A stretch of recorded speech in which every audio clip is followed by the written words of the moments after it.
अहम ब्रह्मास्मि। ये कहा जाता है आध्यात्मिक उन्नति के लिए कि आप अपने आप को परमात्मा का अंश समझें, लेकिन जब आप खुद को खुदा समझने लगते हैं तो आपका गेम बस ओवर होने को होता है। जब आपकी परछाई आपके कद से ज्यादा लंबी हो जाए तो समझिए कि आपका सूर्य अब अस्त होने वाला है। चीन की भी कहानी अब लगभग समाप्त होने वाली है। जानते हैं क्यों? क्योंकि उसको भी खुद के बड़ा हो जाने का गुमान हो गया है। नमस्कार, मैं हूं दिनेश गौतम और आज हम इसी पर चर्चा करेंगे कि चीन की वो कौन सी नस है जो अब हिंदुस्तान ने दबाई है समंदर में। कैसे इसको समझा गया कि लद्दाख में टेंशन को खत्म करने के लिए समंदर में नस का दबाया जाना जरूरी है। आज हम इस पर भी चर्चा करेंगे कि कश्मीर में कुछ सिरफिरे लेंसमैन के कोई एक तस्वीर खींचकर पहुंचा देने पर उन्हें बड़े सम्मान से नवाजा जाता है। उइगर मुसलमानों पर होने वाले अत्याचार को कैमरे ने न जाने कितनी बार दिखाया है, लेकिन उसको कभी अवार्ड क्यों नहीं दिया जाता। वर्ल्ड फोटोग्राफी डे पर आज इसकी भी चर्चा करेंगे और चर्चा इस बात की भी होगी कि आपके घर में अगर कोई लिफाफा आता है जो आपने कहीं से मंगाया नहीं है और उसमें चीन की स्टैंप लगी है तो संभल जाइएगा, कहीं लेने के देने ना पड़ जाएं। अमेरिका में ऐसा हो रहा है। ये सब मैं आपको बताऊंगा, लेकिन सबसे पहले आपको मैं आज के मेहमानों से मिलवा देता हूं। हमारे आज के मेहमान जो आपको स्क्रीन पर दिखाई देंगे, मेजर जनरल ए के सिवाच कमाल का ओपिनियन और इंसाइट रखते हैं। मेजर जनरल के सिन्हा अपने धाकड़ स्टेटमेंट्स के लिए जाने जाते हैं। मेजर जनरल ध्रुव कटोच, कमाल का इंसाइट मिलेगा उनसे। वाइस एडमिरल शेखर सिन्हा आपको वो जानकारियां देंगे जो अभी तक कहीं नहीं मिली होंगी। और पिनाक रंजन चक्रवर्ती आपको बताएंगे कि राजनयिक रूप से हम किस तरफ जा रहे हैं। सुमित चौधरी लेकिन हमारे संवाददाता एक बेहद एक्सक्लूसिव खबर के साथ हड़ी की शुरुआत करने वाले हैं।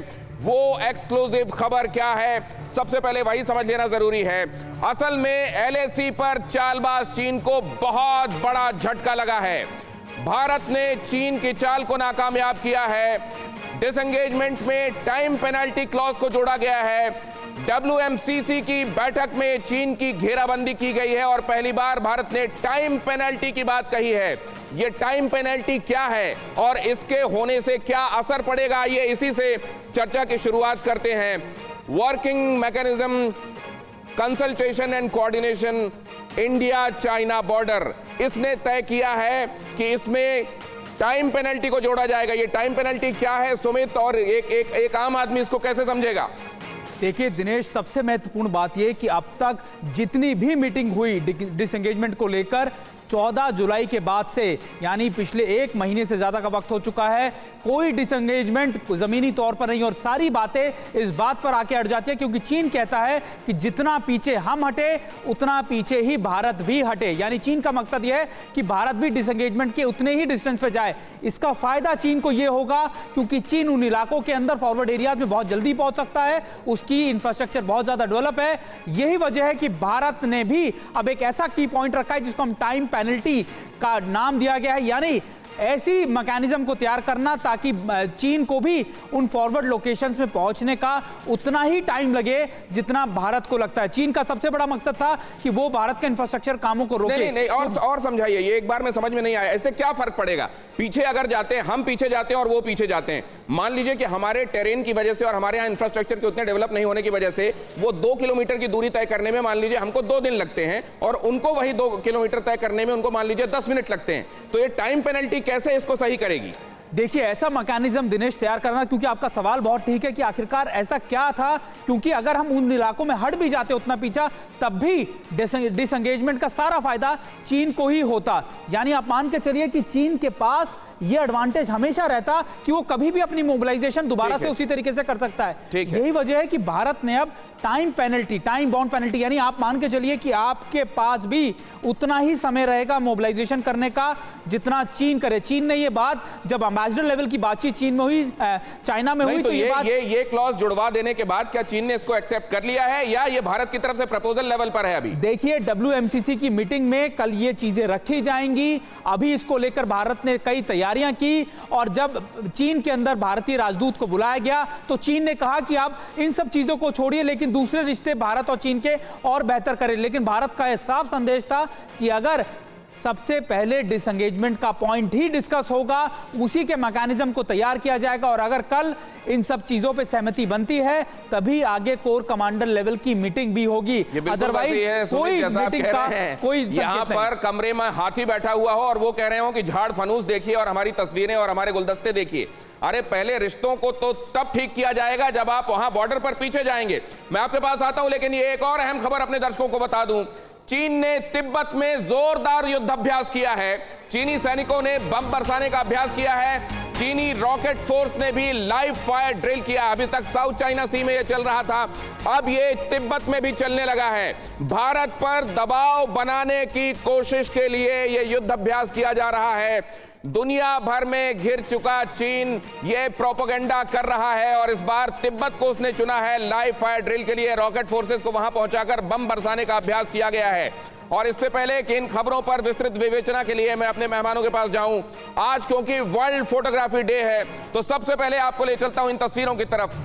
विश्व में वर्ल्ड फोटोग्राफी डे आज 194 साल पूरे हो रहे हैं कि दुनिया ने वो तकनीक ईजाद की जिसके जरिए लम्हों को कैद किया जा सकता है। कहते हैं समय किसी की मुट्ठी में नहीं होता, लेकिन समय को मुट्ठी में बांध देना जिस तकनीक के जरिए संभव हुआ वो है फोटोग्राफी।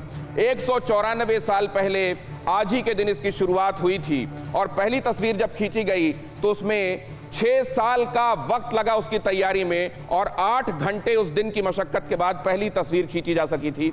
आज इस बात को 194 साल पूरे हो रहे हैं।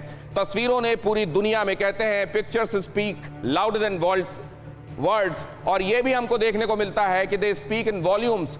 अब अगर पिक्चर सब कुछ बयान करती हैं, तस्वीरें सब कुछ बयान करती हैं, तो कुछ एक तस्वीरें जो कुछ एक लोगों ने कश्मीर से कहीं पहुंचाई उनको अवार्ड क्यों मिलता है? और ये तस्वीरें जो हम आपकी नजर करने वाले हैं, इन तस्वीरों की तरफ दुनिया का ध्यान जाना कब शुरू होगा?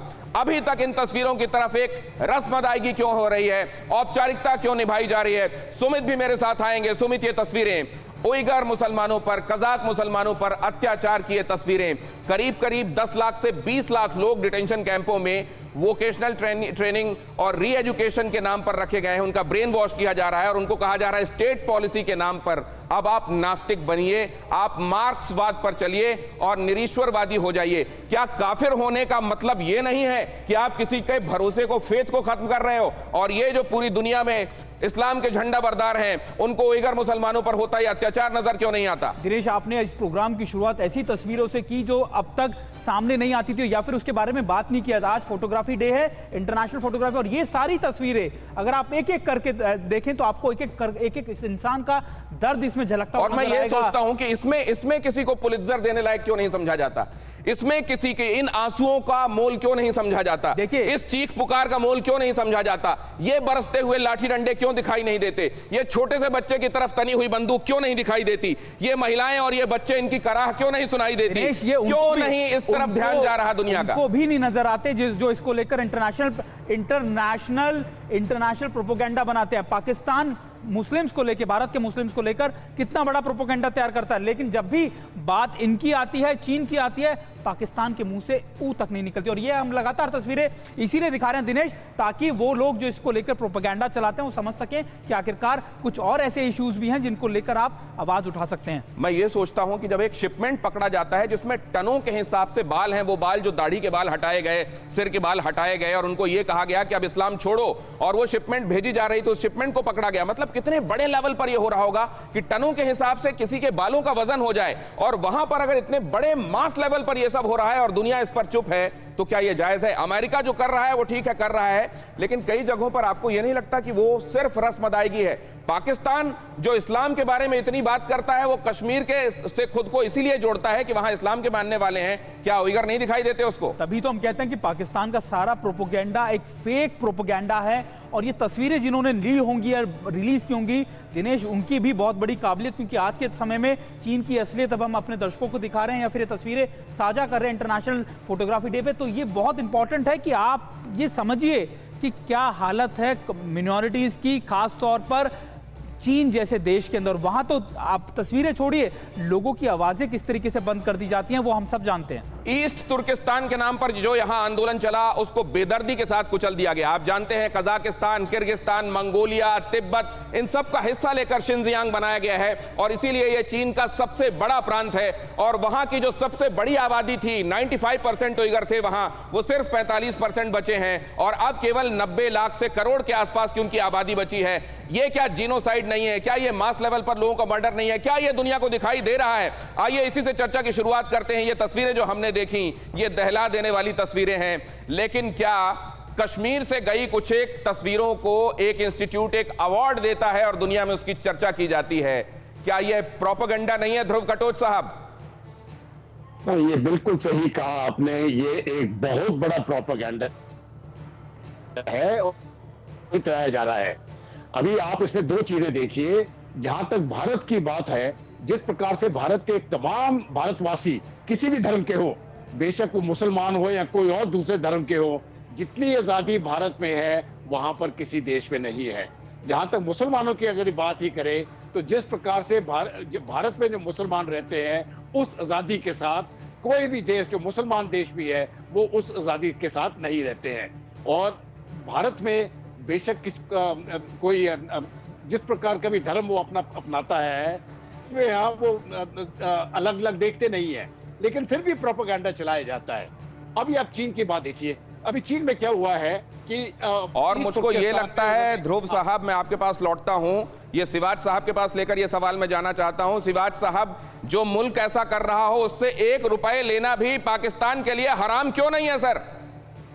बिल्कुल, देखो आपने दिनेश बिल्कुल ठीक बोला। पाकिस्तान कहाँ की बात कर रहा है जब वो कश्मीर के बारे में जो चीजें हो भी नहीं रही उनके बारे में बोलता है, और जो विगर मुसलमान हैं उनका क्या हालात है कंसंट्रेशन कैंप में और उसके बाद रिफॉर्मेटिव कैंप्स में। जिस प्रकार से उगर मुसलमानों का सिंगजांग प्रोविंस में चीन बुरी हालत कर रहा है, उसको तो एक प्रकार दर्दनाक घटना है और ये एक पूरे वर्ल्ड के लिए चिंता का विषय है। ये पूरे देश को, पूरे वर्ल्ड को सोचना पड़ेगा कि कोई भी क्यों नहीं आगे आ रहा इनकी दर्द बनी कहानियों को सुनने के लिए कि आज चीन इनको दबा के इनका धर्म एकदम भ्रष्ट कर रहा है, उसके बाद इनकी पॉपुलेशन कम कर दी, इनको एक प्रकार से नास्तिक बना दिया और उनको रिफॉर्मेटिव कैंप में डाला जा रहा है, कंसंट्रेशन कैंप में जा रहा है। ये एक ह्यूमैनिटी के अगेंस्ट बहुत बड़ा। मेरे ये समझ में नहीं आता कि क्यों नहीं अलग अलग देशों में जो चीनी दूतावास हैं उनके सामने जाकर प्रदर्शन होते, क्यों नहीं इस बात को मुद्दा बनाया जाता? 6:15 बजे मैं आपको क्या दिखाने वाला हूं, जरा उस पर चर्चा कर लूं। 6:15 बजे आप देखने वाले हैं कि ड्रैगन डरने लगा है क्योंकि भारत अब उसको हर तरफ से घेरने लगा है। इस बार ये घेरा जाना कहां से हो रहा है इस पर करेंगे चर्चा, लेकिन के सिन्हा साहब, सवाल यही है कि हम इस बारे में वैसा मुखर दुनिया को क्यों नहीं देखते? क्या दुनिया भी माथा देखकर टीका लगाती है, तय करती है कि मुद्दा उछालना है कि नहीं उछालना है? देखिए दिनेश जी, पूरा विश्व के अंदर में प्रॉब्लम इसलिए है कि सब लोग अपनी देखते हैं, कभी भी आप कलेक्टिव तरीके से सोचते नहीं। चाहे कोई भी देश हो, बड़े से बड़ा देश अपने लिए काम करता है। जैसे आप सुनते हैं अमेरिका फर्स्ट, कोई कहेगा जर्मनी फर्स्ट। फर्स्ट के थोड़ में आपने पूरे विश्व की जो एक होती है कलेक्टिव रिस्पॉन्सिबिलिटी, वो कहीं पीछे रह गई। उसके कारण अब आप देखिए चाइना किस तरह से खड़ा हो गया। एक देश 4 दशक के अंदर में पूरे विश्व के अंदर में एक महाशक्ति ही नहीं, वो आपके महाशक्ति को चैलेंज करने के लिए खड़ा है। तो इसमें प्रॉब्लम वो है कि आप इतने ज्यादा स्वार्थी हो जाते हैं, अपने स्वार्थ के पीछे पड़ जाते हैं कि आप दूसरे के इस होड़ में आपको आगे निकल जाते हैं। और क्या है दानवी प्रवृत्ति, आप जब आप देखते हैं ना कौन सी प्रवृत्ति है कि आप दूसरे को किसी तरह मिटा करके आप ऊपर निकल जाएं। जब हम बात करते हैं, आपने बहुत बड़ी बात कही है सिन्हा साहब कि आज तक दुनिया केवल अपना देखती रही है और यही अपना देखने की प्रवृत्ति में एक दिन उसके घर की तरफ भी आग चली आती है और तब वो ये देखता है कोई भी देश की आग असल में चलना कहां से शुरू हुई है। और इसको लेकर मैं आगे बढ़ूं उससे पहले मैं अपने मेहमानों को यह खबर भी बता दूं, दर्शकों को, कि चीन को आर्थिक मोर्चे पर बहुत बड़ा नुकसान हुआ है। चीन की एसयूवी बनाने वाली कंपनियां भारत आना चाहती हैं। मेक इन इंडिया के तहत ग्रेट वॉल मोटर्स बनाएगी गाड़ियां और तेलंगाना में एक फैक्ट्री 950 करोड़ डॉलर में उसने खरीद भी ली है। ग्रेट वॉल ने 7,500 करोड़ रुपए निवेश की योजना बनाई है। तो वो जो हम पहले ही एंटीसिपेट कर रहे थे कि कोविड जिस तरीके से फैलाया गया और अब विस्तारवादी नीतियां दिखा रहा है अपनी चीन, उसके चलते वो तमाम देश जो अभी तक अपना मैन्युफैक्चरिंग करवा रहे थे चीन से, वो निश्चित रूप से भारत का रुख करेंगे। और सप्लाई चेन के हिसाब से भारत की तरफ यह पूरा मैटर शिफ्ट करना निश्चित रूप से चीन के लिए एक चिंता का बड़ा सबब है। और यह भी समझा जा रहा था कि शायद इसीलिए यहां पॉलिटिकल टर्मोइल पैदा करना चाहता है, बॉर्डर पर तनाव पैदा करना चाहता है चीन। आइए इसको लेकर अब पिनाक साहब के पास चलते हैं। पिनाक साहब, ये भारत की तरफ आ रहा है बिजनेस, ये तो बहुत अच्छी बात है, लेकिन जाहिर है ये चीन को खलेगा और खलेगा, वो उबलेगा तो वो और कुछ ऐसे उपद्रव कर सकता है जो भारत को नहीं चाहिए। देखिए, अभी तक जो हुआ है कि चीन ने और हम लोगों ने कि पीस एंड ट्रैंक्विलिटी जो एग्रीमेंट है उसको हमने बोला कि ठीक है, हमारी प्रॉब्लम्स है बॉर्डर पे, उसको हम अलग करें और इकोनॉमिक इश्यूज जो है या कल्चरल इश्यूज है और बाकी इश्यूज है उस पर हम नॉर्मलिटी रखें। पर वो जमाना अब खत्म हो गया, क्योंकि चीन ने जिस तरह से लद्दाख पे हमला किया है उसने क्लियरली मैसेज दे दिया है कि हम जो मर्जी करेंगे वहां पे, पर हम इकोनॉमिक जो एस्पेक्ट्स है उसको भी नॉर्मलाइज, उनके एम्बेसडर बार बार यही कहते रहते हैं कि इकोनॉमिक एस्पेक्ट्स को आप मत छेड़िए। तो हम क्यों न छेड़े, क्योंकि उनको वहां पे जो जिस तरह से वो कर रहे हैं, हमारे हाथ में जो जो संभव है, जो प्रेशर हम डाल सकते हैं हम डालेंगे।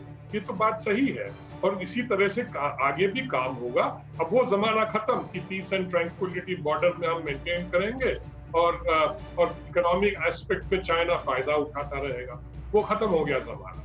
अब हिपोक्रेसी और दोगलापन की जो बात है जो चाइना दिखाता रहता है हमेशा, ये एक मैं समझता हूँ इंटरनेशनल पॉलिटिक्स की एक माने क्या कहते हैं इसके डीएनए में है।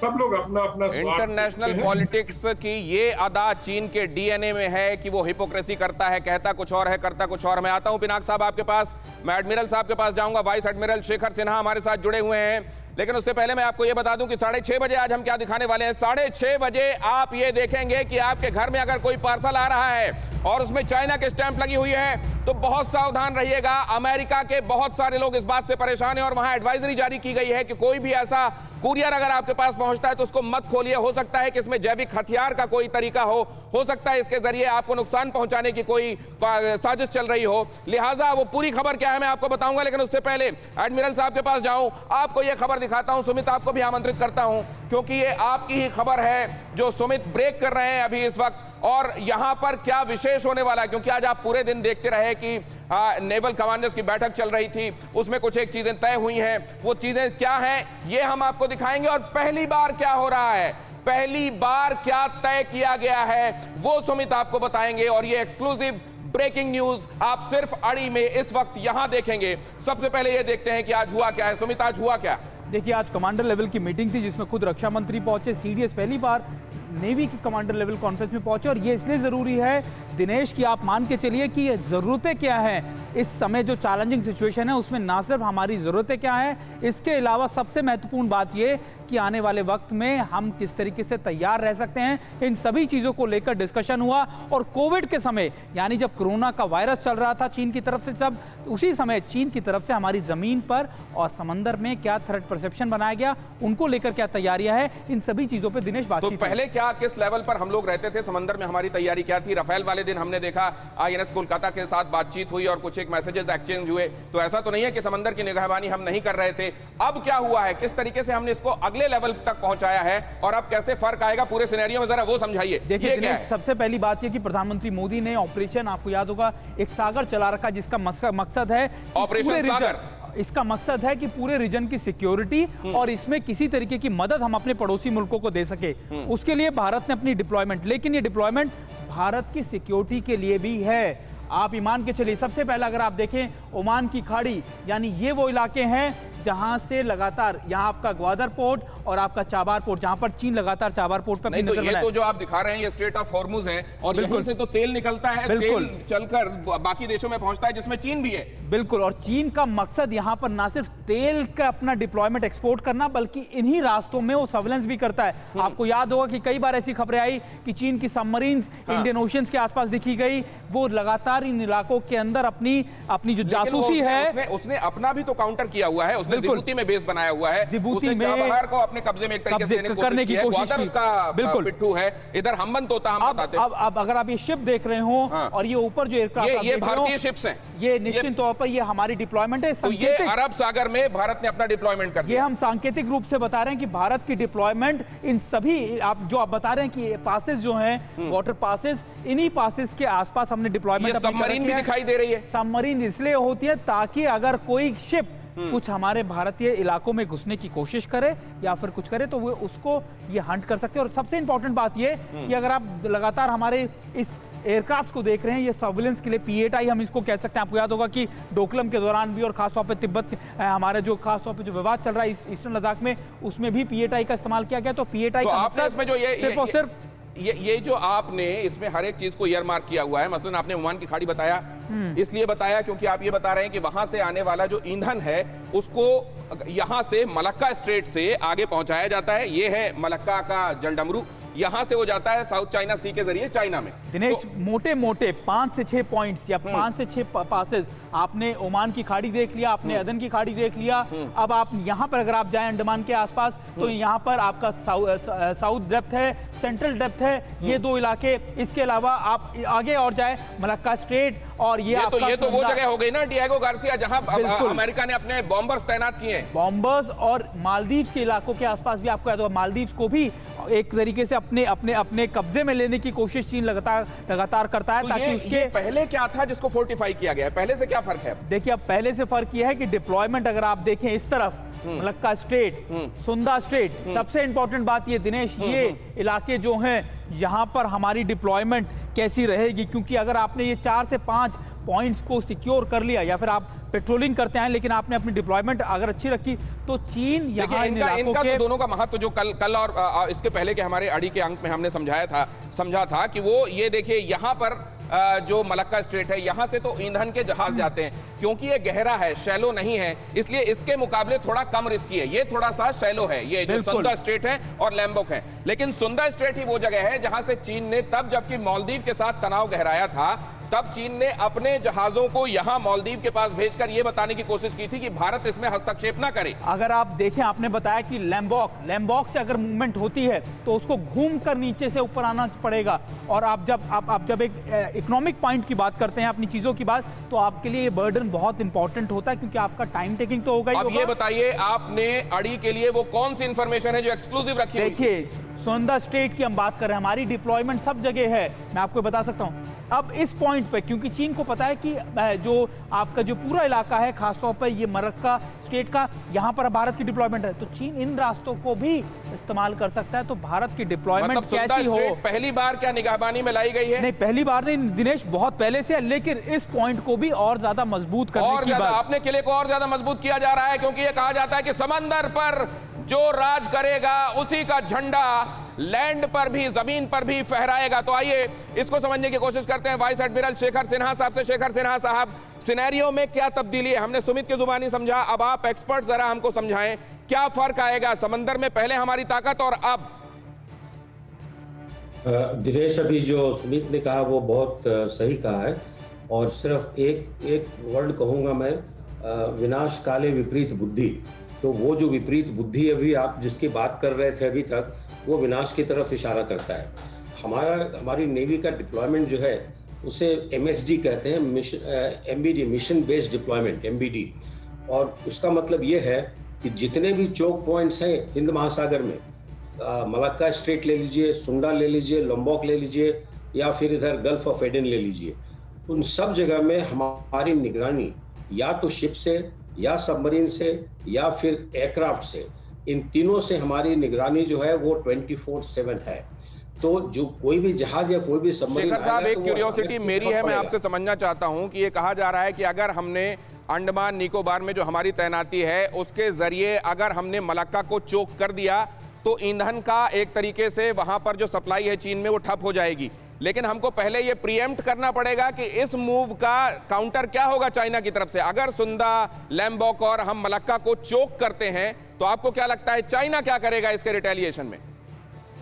चाइना को तो इसमें एक भिड़ंत की स्थिति आ जाएगी, क्योंकि अगर चीन हमारे इसको हमारे घेराबंदी को अगर पेनिट्रेट करने की कोशिश करेगा तो एक लड़ाई की सिचुएशन आ जाएगी।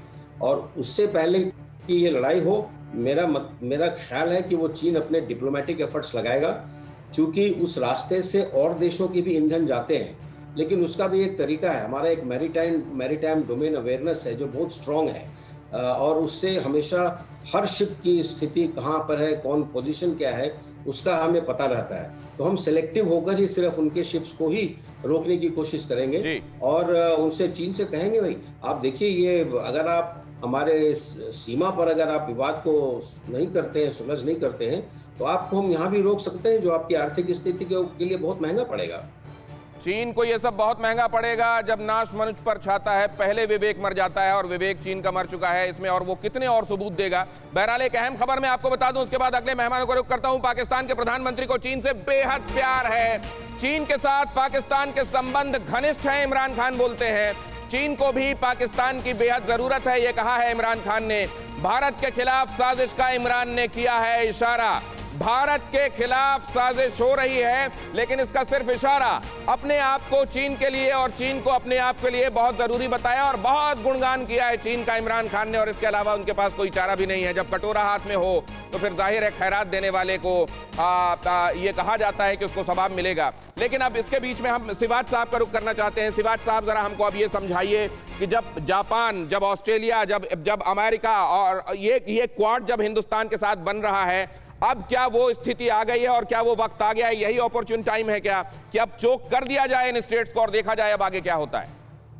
देखो दिनेश, मेरे इसमें कोई दो राय नहीं। जिस प्रकार से हमारी नेवी अभी डिप्लॉयड हुई है इंडियन ओशन में, एक प्रकार से चाइना को मैसेज चला गया है कि हमारी अग्रेसिव डिप्लोमेसी है और हम डिप्लॉय हैं, और उन चौक पॉइंट्स में अगर रिक्वायरमेंट होगी तो हम ये कर सकते हैं। ये एक प्रकार का मैसेज भेजना चीन के लिए बहुत जरूरी है। जो चीन अभी तक समझ रहा था कि जो लद्दाख में वो कर रहा है उसके बाद वो छूट जाएगा, तो ये हमने overall strategy, multi prong strategy है। हमारी एयरफोर्स भी है, हमारी उसके बाद आर्मी और नेवी ने एक गेम चेंजर है, क्योंकि इसको बोलते हैं Indian ocean is a soft valley of China. अगर हम यहाँ पर इसको प्रेशर डालेंगे तो उसका इंपैक्ट होगा लद्दाख में भी। तो चीन को समझना चाहिए, अगर चीन अगर लद्दाख से पीछे नहीं हटता तो हम किसी हद तक जाने के लिए तैयार है। और इंडियन ओशन में वो बहुत कमजोर है, उसका 70% जो है ऑयल मलक्का स्टेट से जाता है, और जो भारत की काबिलियत है उसको हम चौक कर सकते हैं। तो ये बात समझनी पड़ेगी चीन को कि हम, लेकिन मैं ये समझना चाहता हूं सर कि अगर यहाँ पर ये तमाम जगहों को चोक कर दिया जाता है तो क्या अपने ट्रैक्स को और रोड्स को इतना बना लिया है उसने कि वो सीधे पाकिस्तान से उधर चाबार से आगे लाते हुए ग्वादर के जरिए वो अब ये ईंधन का सामान अपने तक ले जाए? के सिन्हा साहब, इतनी तैयारी हो गई है या अभी उतना नहीं बना पाया है इस रास्ते को वो? देखिए दिनेश जी, दिल्ली बहुत दूर है चाइना के लिए। आप तो बात कर रहे हैं उसकी 5 to 10% भी तैयारी नहीं पूरी हुई है सीपैक की। जब आप बात करते हैं, देखिए ये सब पेपरों में है, और मैं आपके चैनल में आज बता दूं, जो ये आप सीपैक चिल्लाता है चाइना, ये कभी भी नहीं, और मेरी बात को अंडरस्कोर कर लें, ये कभी भी कामयाब जमीन पे नहीं होगा। बलूचिस्तान ये कोई बच्चों का खेल नहीं है, ये सब पेपरों के ऊपर है और इंफॉर्मेशन वारफेयर का हिस्सा है। देखिए भारत बहुत बड़ा स्ट्रॉन्ग एक्शंस लिया है। आज ही जब उसने कहा परमानेंट मेंबरशिप से ऑस्ट्रेलिया को क्वाड के अंदर इनवाइट कर दिया है। 2007 में ऑस्ट्रेलिया एक बार हमारे साथ मालाबार एक्सरसाइज किया था, उस समय चाइना ने हमें डीमार्च दिया था, और उसके बाद हम ऑस्ट्रेलिया को नहीं बुला रहे। इस बार भारत ने ऑलरेडी क्वाड बन चुका, क्वाड प्लस की बात हो रही है, जिसके में 4 परमानेंट मेंबर्स हैं, पूरे साउथ एशियन नेशंस हैं, और उसमें यूरोपियन नेशंस जुड़ना चाहते हैं। तो देखिए इससे तो ये समझ में आता है, इससे तो सर ये जो आप इशारा कर रहे हैं इससे तो ये समझ में आता है, ध्रुव कटोच साहब से इसका जवाब लूंगा कि अगर आप अपने खिलाफ पूरी दुनिया को एकजुट कर दे रहे हैं, इसका मतलब ये है कि आप सिर्फ ये चाहते थे कि आप अपनी डोमेस्टिक ऑडियंस का कोविड से ध्यान हटाकर दूसरी तरफ ले जाएं, क्योंकि जीत पाने की स्थिति में तो आप अभी भी नहीं है। मसल फ्लेक्सिंग के अलावा कुछ नहीं कर सकते सर। ये देखिए, मैं समझता हूं कि जो अभी चीन कर रहा है, ये एक तरफ से या एक किस्म का ये बोल दीजिए ये ओवर रीच हो गया है। और खास करके अगर आप साउथ चाइना सी की बात करें तो आप देखेंगे बहुत ही जल्दी अगर कोई प्रॉब्लम होने वाला है तो वो साउथ चाइना सी में होगा, और ये होगा क्योंकि वहां पर अमेरिका का एयरक्राफ्ट कैरियर्स है और चीन नहीं चाहता है कि वो वहां पर रहे। तो ये जो फ्री एंड ओपन नेविगेशन की जब बात हो रही है और ये एयरक्राफ्ट कैरियर्स उधर जाएंगे और अगर चीन उसको रोकने की कोशिश करेगा तब जाके मैं समझता हूँ वहां पर प्रॉब्लम हो सकती है, और जरूर प्रॉब्लम होगी, क्योंकि अगर ये नेवल बैटल वहां पर हुई तो चीन वहां पर उसको जीत नहीं सकता है। वैसे अगर आप साउथ चाइना सी से बाहर आ जाए और मलाक्का स्टेट के ऊपर आ जाए, तो मलाक्का स्टेट के ऊपर क्योंकि जहां तक भारतीय सेना की नेवी है और वहां से जो इंदिरा पॉइंट है वो तो सिर्फ 200-250 किलोमीटर का फर्क है, तो वहां पर भारतीय नौसेना का पूरा कंट्रोल उस इलाके पर है। तो मैं नहीं समझता हूं कि अगर नेवल एंगेजमेंट वहां पर हो तो चीन को इसमें लाभ होगा। चीन को मुझे तो पूरा यकीन है वहां से जिस प्रकार से बाकी दुनिया दबाव डाल रही है उसको वहां से हटना ही पड़ेगा, मुझे तो इसमें कोई शक नहीं है। ध्रुव कटोच साहब ने कमाल का सिनेरियो आपको बताया है। मैं सिन्हा साहब से, के सिन्हा साहब से मुझे मालूम है कि उनको कहीं शायद मसरूफियत है और उनको जाना है, लेकिन मैं रिक्वेस्ट करूंगा सर अड़ी तक आप बने रहिए हमारे साथ। और इससे पहले कि मैं आगे पिनाक साहब का रुख करूं, आपको यह अहम खबर बता देता हूं, चीन को हर मोर्चे पर चौतरफा घेरने की तैयारी है। भारत, जापान, ऑस्ट्रेलिया मिलकर चीन को घेरेंगे, सप्लाई चेन में चीन पर निर्भरता कम करेंगे। तीनों देश चीन से दूरी बनाने के लिए तैयार हैं और यह आने वाले दिनों में और दिखाई देगा। और अब मैं आपको उस खबर की तरफ ले चलता हूं जो मैं आपसे बार बार जिक्र कर रहा था। चीन ने अमेरिका के सभी स्टेट्स में नागरिकों को पहले पैकेट्स भेजने शुरू किए। अड़ी में आप उसको देख चुके हैं कि उसमें कैसे उसने बीजों को भेजा था। सुमित, मैं आपको इनवाइट करूंगा, आप भी यहां पर आए। उसने पहले क्या किया, पहले उसने वहां पर अनसॉलिसिटेड तरीके से, जिन लोगों ने ना मंगाया ना उनको कोई खबर थी, उनके घर में अचानक पैकेट्स पहुंचने शुरू हुए और वो उन पैकेट्स के अंदर सीड्स थे, जिसमें कुछ मस्टर्ड सीड्स थे, कैबेज सीड्स थे, रोजमेरी के सीड्स थे। लेकिन वहां पे जो स्टेट डिपार्टमेंट ने उनको ये बोला कि आप इसको खोलिएगा मत, इसको कहीं पर रोपिएगा मत, हो सकता है इसमें जैविक हथियार हो। अब वहां पर लोगों को दूसरे किस्म की कुरियर मिलने शुरू हो गए हैं और उसमें क्या क्या है ये देखते हैं। इस तरीके से अगर आपके घर में कोई कुरियर पहुंचे और उस कुरियर में चाइना के स्टैंप हो तो बहुत सावधान रहिएगा। देखिए अब जो वो भेज रहा है उसमें किस्म किस्म की चीजें हैं। मसलन किसी में आपको रे-बैन का नकली गॉगल मिलेगा, मसलन किसी में आपको इस्तेमाल शुदा जुराबें मिलेंगी, मसलन किसी में आपको मास्क मिलेगा और वो मास्क जो होगा वो आप समझ सकते हैं कितना सुरक्षित होगा। किसी में की चेन मिलेगी, किसी में आपको विसिल मिलेगी, वो जो सर्कस में इस्तेमाल होती है प्लास्टिक वाली विसिल, इस तरीके की चीजें, इस तरीके के धागे, ये सब मिल रहा है वहां लोगों को। और लोगों ने जब इस बारे में अपने वहां पर अथॉरिटीज को इत्तला किया तो वो लोग कह रहे हैं कि बहुत सावधान रहिए। देखिए यही कहते हैं कि आने वाले में ये चीन की कुछ ऐसी स्ट्रैटेजीज हैं या फिर चालबाजियां हैं जिसको चीन लगभग अडॉप्ट। चीन कभी भी जंग नहीं लड़ता, आप ये मान के चलिए चीन ने आज तक भी कोई जंग नहीं लड़ी, लेकिन इस तरीके के ऑपरेशन से, इस तरीके की हरकतें चीन से पूरी दुनिया वाकिफ है। और अगर आप कहा जा रहा है कि एक नजरिया यह भी है कि ब्रशिंग स्कैम हो सकता है, जिसमें क्या करते हैं लोग कि अपने प्रोडक्ट्स को पहले गुमनाम जगहों पर पोस्ट कर देते हैं, भेज देते हैं और उसके बाद अपने मन से रिव्यू छाप के इंटरनेट पे डाल देते हैं ताकि उनके प्रोडक्ट्स को पहले वो ये कहें कि देखिए हमने भेजा था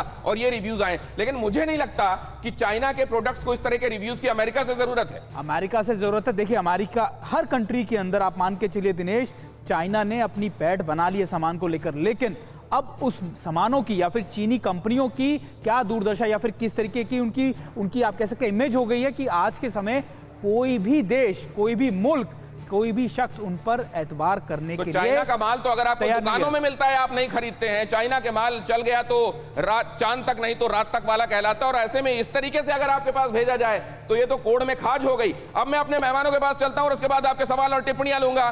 सबसे पहले के सिन्हा साहब, आप ही से मैं समझना चाहता हूं कि जो किसी भी हद तक उतारू हो चीन, क्या इस बात में कोई अंदेशा फिर रह जाता है कि ये पैकेट्स भी अपने आप में कोई षड्यंत्र समेटे हुए होंगे? देखिए इसके दो पहलू हैं। पहला तो आपने बताया कि ब्रशिंग स्कैम की बात चाइना नहीं उठाई है, ये ब्रशिंग स्कैम का हिस्सा नहीं है। जो मानते हैं इस तरह की जो ट्रांजैक्शंस होती है विदाउट वॉइस, इनवॉइस के बिल। बट सबसे बड़ी बात जो है, जो सीड को लेकर के आई है और उसका कुछ प्रमाण मिला है। जो सीडें आई थी वो एक, देखिए चाइना के अंदर में सबसे बड़ा जो अभी चल रहा है, क्योंकि उनमें 60% उनके पास खाने की जो है किल्लत पड़ने वाली है। वो ग्रीन रेवोल्यूशन की बात कर रहे हैं। वो चाहते हैं कि विश्व में इस तरह से हो कि आपकी पैदावार सर कहते हैं इतिहास अपने आप को दोहराता है। मुझे माओ के समय का याद आ रहा है, ग्रेट लीप फॉरवर्ड, और उसके बाद बड़ा वाला सूखा, जिसके बाद लेने के देने पड़ गए थे। अब लगता है वही होने वाला है चाइना में एम्बिशन के चलते। पिनाक साहब से मैं एक बात ये समझ लूं सर, बहुत क्विकली मैं आपके पास फिर से आता हूं, दर्शकों के सवालों के जवाब भी मैं आपसे लूंगा। पिनाक साहब, मुझे ये समझाइए कि चीन ने तो दुनिया को रहने लायक नहीं छोड़ा, आप किस किस चीज पर अंदेशा करेंगे, किस किस चीज पर शक करेंगे? हो सकता है आपको अपनी परछाई पर भी शक होने लगे कि चाइना ने यह भी तो प्लांट नहीं कर दिया। देखिए, बहुत सारी चीजें होने वाली हैं। चाइना तो पूरी अपनी तरफ से पूरी कोशिश करेगा। जैसे एक पैनलिस्ट ने कहा कि चाइना का जो पॉलिसी है वो इज बेस्ड ऑन डिसेप्शन। वो कहते हैं कि अगर हम ये युद्ध बिना लड़े जीत जाए तो वही सबसे बड़ी तरीका है। तो इसलिए वो इस तरह के बहुत सारी चीजें करेंगे। शायद हमारे यहाँ भी वो कुछ ऐसी चीजें भेजने लगे। पर ये जो जैविक जो हथियार है उस पर हमको बहुत ध्यान रखना चाहिए, क्योंकि हम कोविड के जमाने से गुजर रहे हैं। कुछ लोग तो कहते हैं कि कोविड वुहान के लेबोरेटरी से ही निकला था, क्योंकि ये जैविक अगर वो हथियार उन्होंने इसको इस्तेमाल किया है तो देखिए दुनिया की क्या दुर्दशा हो। बिल्कुल, मुझे तो लगता है कि ये हमको बहुत ध्यान रखना चाहिए। वहां से जो भी आता है कुरियर में या पोस्टल में, हमारे सरकार को बहुत ध्यान रखना पड़ेगा कि पहले तो उसकी अच्छी तरह से इतनी न्यूसेंस वैल्यू सर मुझे नहीं, मैंने जो इतिहास पढ़ा है, जो सुना है, मुझे नहीं लगता कि किसी और मुल्क की रही होगी। Psychological warfare, biological warfare, cyber warfare, information warfare, क्या छोड़ा है चीन ने। और इस बीच हमारे दर्शकों के सवाल और टिप्पणियां अड़ी में, आप सभी दर्शकों के सवाल और टिप्पणियों का हमेशा बेसब्री से इंतजार होता है और विशेषज्ञ उनका जवाब देते हैं। अभिनव पाठक कहते हैं ग्वादर का इलाज भारतीय कूटनीति भरपूर कर रहे हैं। एक तरफ सीपेक पर खतरा तो दूसरी तरफ यूएस का प्रेशर। अब सवाल है कि इस पर और दबाव कैसे बढ़ाया जाए। पिनाक साहब, इस पर क्या दबाव बनाया जा सकता है या अपने आप कोविड और मौजूदा वक्त ये काम कर देंगे? देखिए, दबाव तो हम लोग कोशिश कर रहे हैं ना, इकोनॉमिक स्तर पे जो हम कर रहे हैं। जैसे चाइनीज कंपनियां बैन हो रही हैं। नहीं सर, लेकिन अब पाकिस्तान को कैसे, सीपेक के लिए कैसे? अब देखिए मालदीव भी सीपेक के लिए हामी भर चुका है, पाकिस्तान तो सीपेक के लिए पूरा कूद कर सामने आ गया है। हमारे अलग रहने से बाकी जगह ये काम होता जाएगा तो हमारे लिए खतरा है क्या सिवाज साहब? देखिए, सीपेक इतनी जल्दी तो अब ये सवाल इसमें कोई, हाँ देखो, मैं ऐसा लगता है दिनेश, जो ये सीपैक बन रहा है इसके अंदर बहुत कमियां हैं, बहुत प्रॉब्लम है। जैसे बलूचिस्तान में बलूचिस्तान लिबरेशन आर्मी वगैरह इसके खुल के आ गई हैं, सिंध में भी अलग बहुत ज्यादा लोग आ गए। तो मुझे लगता नहीं, जहां ये गिलगित बाल्टिस्तान में भी लोग इसके अगेंस्ट हैं, तो चाइना पाकिस्तान इकोनॉमिक कॉरिडोर सच्चाई नहीं होने वाला। ये पेपर पे बनेगा, ग्राउंड पे नहीं बनेगा। ये बात शेखर साहब ने भी कही कि अंडरलाइन कर लीजिए। ये बात के सिन्हा साहब ने भी कहा कि अंडरलाइन कर लो कि ये पूरा नहीं बन पाएगा, आप भी कह रहे हैं। और यहाँ पर अगला सवाल आ रहा है, पलाश मंडल कह रहे हैं कि सीपेक बीआरआई के तहत आने वाला एक फ्लैगशिप प्रोग्राम है। इस मामले पर इंटरनेशनल कम्युनिटी को भी भारत की पोजीशन पता है। कोई भी देश अपनी सॉवरेनिटी और टेरिटोरियल इंटीग्रिटी को नजरअंदाज कर किसी प्रोजेक्ट का हिस्सा नहीं बन सकता। लेकिन सर, जब पैसे फेंके जा रहे हों और पाकिस्तान जैसे देश उसमें दुम हिला रहे हों, तब फिर कैसे आप इनकार कर सकते हैं? उनको अपनी सॉवरेनिटी की परवाह है क्या, ध्रुव कटोच साहब? देखिए, जहां तक सीपेक का सवाल है, भारत ने तो साफ इनकार कर दिया था कि हम इसका हिस्सा नहीं बनेंगे। और क्योंकि भारत सीपेक और बीआरआई का हिस्सा नहीं बना, और याद रखिए कई देश उस समय पर बन गए थे, ब्रिटेन भी उसके साथ चला गया था, लेकिन भारत ने अपना जो नजरिया है वो बिल्कुल सही रखा। अब पूरी दुनिया भारत की तरफ आ रही है। जहां तक पूरी दुनिया समझ रही है कि भारत ने जो कहा था वो ठीक ही कहा था। सर, वक्त की कमी है, माफ कीजिए, रोकना पड़ रहा है आपको। ये अगला डॉक्टर राहुल शर्मा कह रहे हैं ग्वादर का इलाज शुरू हो चुका है। अरबी शेखों ने बाजवा को सीपेक को बंद करके दोबारा यूएस के खूंटे से बनने के लिए कहा है। बेचारों का कश्मीर के चक्कर में हुक्का पानी बंद हो गया। क्या हम तैयार हैं अब पाक ऑक्यूपाइड कश्मीर लेने के लिए? सर, ये शेखर साहब, ये बड़ा सवाल है, क्या हम तैयार हैं इस समय जो मौका हमारे सामने है उसको ग्रैब करने के लिए? देखिए, पाकिस्तान जो है वो ऑलरेडी चाइना का एक ऑटोनोमस रीजन बन चुका है, उसका अपना कुछ भी नहीं है।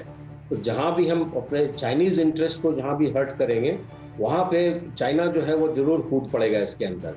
तो हमें ये विचार जो है वो बहुत ही सावधानी से करना पड़ेगा, क्योंकि इससे क्या हो सकता है कि इससे जो लड़ाई है वो थोड़ी बड़ी हो सकती है। तो आप ये कह रहे हैं कि कई जगहों पर जहां अपॉर्चुनिटी दिखाई दे रही है, हो सकता है कि वो वेल लेड ट्रैप हो और उस ट्रैप को हमको समझना पड़ेगा।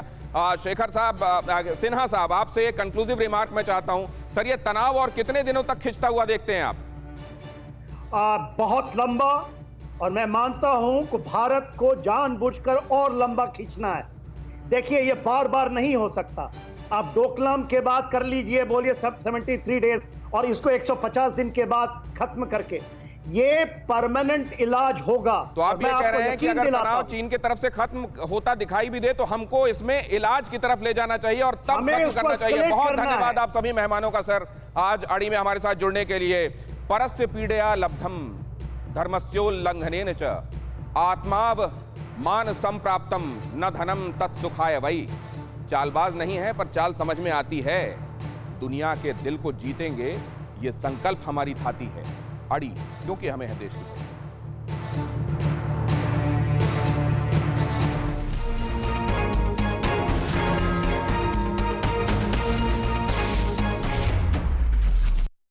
फिक्र आपकी, सोमवार से शुक्रवार रात 9 बजे सिर्फ TV9 भारतवर्ष पर।